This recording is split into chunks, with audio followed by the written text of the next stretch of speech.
1 अक्टूबर 2025 हमारा साल खत्म होने वाला है, बट हमारी अपॉर्चुनिटीज खत्म नहीं हो रही हैं। मध्य प्रदेश लोक सेवा आयोग ने निकाला है एमपी सेट की नोटिफिकेशन के बारे में एक नोटिस। एंड इस नोटिस में आप देख सकते हो 31 सब्जेक्ट्स मेंशन है जिसमें कि आप अप्लाई कर सकते हो फॉर दिस एग्जामिनेशन। नेट भी हमारा दिसंबर में होने वाला है, ये एग्जाम भी अराउंड द कॉर्नर है, हमें एक टेंटेटिव डेट तक मिल गई है। जनवरी यहाँ पे मेंशन है कि जनवरी 2026 में आप एक्सपेक्ट कर सकते हो कि आपका एग्जाम भी कंडक्ट हो जाएगा। अब नेट एग्जाम या सेट एग्जाम का मतलब क्या होता है? सेट एग्जाम का मतलब यही होता है ना कि आपकी भर्तियां जरूर होंगी उस पोजीशन के लिए, तभी ये एग्जाम को कंडक्ट किया जा रहा है। तो पहले एग्जाम कंडक्ट होगा, उसके बाद भर्तियां की जाएंगी। So we have to wait for the assistant professor vacancies as well, जो डेफिनेटली आपकी आएंगी। बट उससे पहले आपका जो हर्डल है वो है ये एग्जाम कंप्लीट कर, ये एग्जाम क्लियर करना, कंप्लीट क्लियर करना। तो पहले तो हम ये बात कर लेते हैं कि कौन से सब्जेक्ट्स में हमारे हम अप्लाई कर सकते हैं, एंड वो किस तरीके से हमें देखना होता है कि वो कौन से सब्जेक्ट में हम अप्लाई करें। तो जैसे कि आप देख सकते हो यहाँ पे chemistry, commerce, computer science, criminology, defence, earth, atmospheric, ocean and planetary sciences, economics. तो साइंस के सब्जेक्ट्स, लैंग्वेज सब्जेक्ट्स आपको सारे मिलेंगे। Geography, Hindi, history, law, home science, life sciences, management, mathematical sciences, dance, philosophy, physical education, physical science, pol science, sociology, Sanskrit, music, Marathi, psychology, ये सारे subjects कुल मिला के 31 सब्जेक्ट्स में आपको ये अपॉर्चुनिटी आई है जिसमें कि आप एमपी सेट एग्जाम के लिए बैठ सकते हो। तो इस सेशन में मैं आपको बताने वाली हूँ कि इसका क्राइटेरिया क्या है, एलिजिबिलिटी क्राइटेरिया, इसका सिलेबस क्या रहता है, इसका एग्जाम पैटर्न क्या रहता है, फॉर्म फिलिंग कब होगी, एंड आपका एग्जाम डेट क्या होगी। तो आइए बात करते हैं सबसे पहले तो हमारे एलिजिबिलिटी का। अगर आपने मास्टर्स करी है से इंग्लिश सब्जेक्ट में, तो आप इंग्लिश सब्जेक्ट में इस एग्जाम में बैठ सकते हो।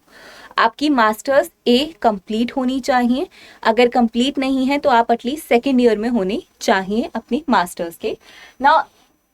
फॉर इंस्टेंस आपने कंप्लीट कर ली है अपनी मास्टर्स, अब आपके 55% अबव हैं तो आप बैठ सकते हो फॉर दिस एग्जामिनेशन, आप एलिजिबल हो। If you are from general, EWS और OBC category, but SC ST में 5% की रिलैक्सेशन होती है, तो 50% आपको यहाँ पे चाहिए होता है to sit for this exam. Apart from that आपको मिलेगा you need to have the same subject as your masters. मतलब कि मैंने इंग्लिश में मास्टर्स करी तो मैं इंग्लिश में अप्लाई कर सकती हूँ, मैंने मराठी में करी तो मैं मराठी में अप्लाई कर सकती हूँ। आपकी ग्रेजुएशन पे डिपेंड नहीं करता है, आपकी मास्टर्स पे डिपेंड करता है। सिलेबस की अगर हम बात करें तो आपको मिलेगा कि इसका syllabus is the same as UGC NET और सीएसआईआर नेट। यूजीसी नेट का सिलेबस क्या रहता है, पेपर 1 एंड पेपर 2 में डिवाइडेड होता है हमारा यूजीसी नेट का एग्जाम। अब पेपर 1 होता है हमारा जनरल पेपर, पेपर 2 होता है हमारा सब्जेक्ट स्पेसिफिक पेपर।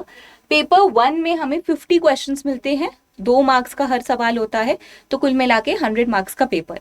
पेपर 2 में 100 क्वेश्चंस आ देयर, तो 200 मार्क्स का, तो कुल मिला के कितना हुआ, 300 मार्क्स का आपका पेपर है। ये आपका ऑफलाइन मोड में कंडक्ट किया जाता है, एंड आपको मिलेगा there is absolutely no negative marking in your examination, जैसे कि नेट में होता है। तो अगर हमारा एग्जाम पैटर्न सेम है, एंड इन्होंने नोटिस में भी ये चीज मेंशन करी है कि ना ही खाली आपका एग्जाम पैटर्न सेम है बट आपका सिलेबस भी सेम है एज योर यूजीसी नेट और सीएसआईआर नेट। तो अगर हम सिलेबस की बात करें, यूनिट आपको यहाँ पे भी 10 यूनिट मिलती है पेपर 1 में, एंड यहाँ पे भी 10 यूनिट मिलती है पेपर 2 में। पेपर 2 का जो सिलेबस होता है, पेपर 1 में मैं बता देती हूँ, टीचिंग एप्टीट्यूड, रिसर्च एप्टीट्यूड, काफ़ी सारे आपके टॉपिक्स होते हैं, आपके mathematical reasoning, data interpretation, all these topics are there.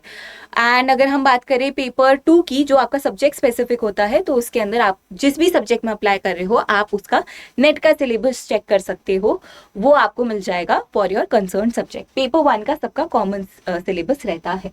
अब आ जाते हैं, हम लोग बात करते हैं कि हम लोग का फॉर्म फिलिंग कब ओपन होगा एंड कब बंद होगा। अक्टूबर का मंथ यहाँ पे मेंशन है कि अक्टूबर के महीने में आप अप्लाई कर सकते हो, तो फटाफट से start with your application and everything. And exam date आपको मिलेगी जनवरी 2026, टेंटेटिवली मेंशनड है। तो जनवरी में आप एक्सपेक्ट कर सकते हो, क्योंकि दिसंबर में ऑलरेडी एग्जाम्स अलाइंड है, तो it will make more sense कि ये एग्जाम जनवरी में होगा।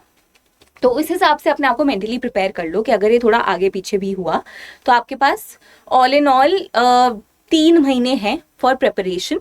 उसके बाद जो भी टाइम मिलेगा वो बोनस पीरियड ही होगा जिसमें आपको रिविजन करना होगा, प्रैक्टिस करनी होगी। तो हमारा जो नेट का एग्जाम है वो भी दिसंबर में होने वाला है, जिसके बैचेस हमारे ऑलरेडी रन कर रहे हैं। एमपी सेट का syllabus is the same as आपके नेट का सिलेबस। तो आपका जो पूरा का पूरा सिलेबस है वो कवर हो जाएगा हमारे नेट के बैचेस से।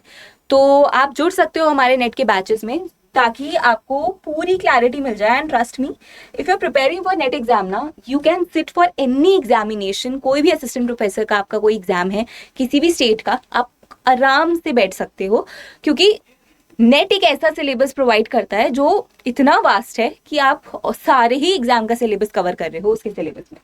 तो मैं बता देती हूँ कैसे अवेल करना है, क्योंकि देखो ज़्यादा टाइम नहीं है, टाइम वेस्ट मत करना। अपने प्रीवियस ईयर पेपर्स 2018, 2022, 2024 सबके पेपर्स को एनालाइज करो, देखो क्या पूछा जा रहा है। बेस्ड ऑन दैट आप पूरा अपना एक रैशनल डिसीजन लो कि आपको ज़रूरत है नहीं है एक बैच की, वो सब सोच समझ कर फिर आप बैच लेना। But don't waste too much time in all this thinking of yours, ठीक है। तो ये फटाफट से डिसाइड कर लेना। अडर 24/7 की वेबसाइट पे आप जाओगे, सबसे पहले तो आप जाना पहले लिंक पे, ऑल कोर्सेज यूजीसी का यहाँ पे लेफ्ट पे ऑप्शन आता है, क्लिक ऑन इट एंड यहाँ जेआरएफ प्रेप का ऑप्शन आएगा। Once you click on this ना, यहाँ पे हमारे बैचेस आ जाते हैं। अब पेपर 1 के लिए भी कई स्टूडेंट्स क्लूलेस होंगे कि मैम कहाँ से तैयारी करें, ये तो हमें पता ही नहीं है इसकी तैयारी कैसे करना है। तो हम लोग पेपर 1 प्लस पेपर 2 का आपको कॉम्बो पैक प्रोवाइड करते हैं, और हमारा ऑफर जो चल रहा है उसमें आपको सिर्फ और सिर्फ 6000 में दोनों पेपर्स की तैयारी करने को मिलेगी, एंड विथ 3 times वैलिडिटी। तो कुछ नहीं करना, यहाँ पे क्लिक करो, मोर ऑफर्स पे जाओ। अब ये जो बैच है ना आपका, ये आपके हर एग्जाम में हेल्प करेगा, क्योंकि ये फाउंडेशनल बैच है। हम नींव बिल्ड कर रहे हैं आपकी इस बैच में। मेरे बैच का नाम भी आरंभी है। तो यहाँ पे कूपन कोड लगाना होता है टू गेट दैट डिस्काउंट, जो मैंने अभी आपको बताया। DAK77 आप लगाओगे एंड ये आपको 6000 का पड़ेगा। 30,000 का दिख रहा था, बट ये कूपन कोड लगा के इससे आपको मैक्सिमम पॉसिबल डिस्काउंट जितना मिल सकता है वो मिल जाएगा। 6000 का आपको ये बैच पड़ेगा। मेरे हिसाब से आप देरी मत करो, and even if you need a batch और नॉट, ये सब भी आप डिसाइड कर लो फटाफट से, एंड एनालाइज कर लो प्रीवियस ईयर पेपर्स को, एंड फिर अपनी तैयारी को एकदम किक स्टार्ट कर दो। और ऐसी जानकारी के लिए जुड़िए रहिए जेआरएफ प्रेप अडर 24/7 से। And this is Dakshata Singh, your guide for English literature. I see you in the next video.